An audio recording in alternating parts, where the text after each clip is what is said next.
William J. Collins, Jr., Lieutenant, United States Naval Reserve. The one I made the most patrols on was PCF 53. And all of us that you've interviewed patrolled in several other boats because sometimes your boat had to be serviced, sometimes another crew had your boat out doing something else with it, so you might be on another boat. At Cameron, you didn't specifically have a boat, you just take whatever boat was at the pier that you were assigned to that day. And but when we got to Antoy, most crews were given a boat, and it was your boat to maintain and run and patrol. That didn't mean you didn't go out in another boat on occasion. If you had damage, either from combat or for mechanical reasons, you still went on patrol, you just took somebody else or a spare boat. So, but it was PCF 53 mostly.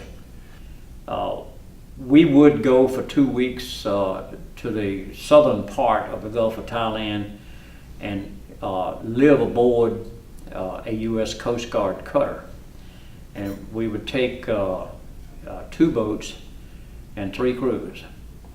And the boats would be on patrol. One crew would be resting, the other crews would be out. And they would come in and switch and do the same thing all over again. There were occasions when also funny stories happened there too. You know, the Coast Guard is noted for its training and being very very careful about how they do it right.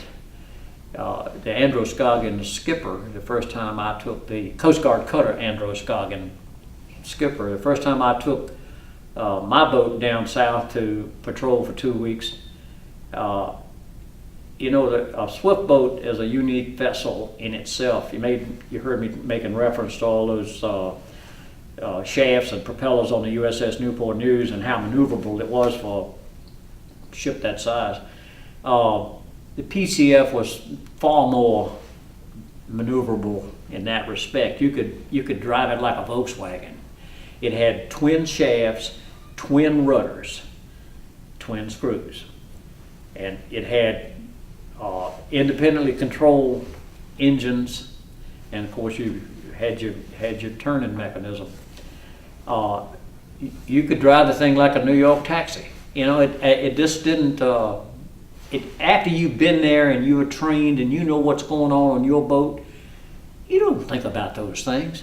We came up to the after accommodation ladder at the Androscoggin to offload our troops, and remember we had 2 crews on board. And I pulled up there, and you know what? When you get your driving license and make your parallel park, I pulled up ahead of the accommodation ladder and backed the boat in like I was parking a taxi cab. And the captain asked me to come up to his quarters. He said, "What kind of a Navy are you running to drive a boat like that?" I said, "Well, Captain, I'm sorry, I didn't think about it." And of course, you know, you're supposed to maneuver it properly and do it like the Coast Guard would have taught you.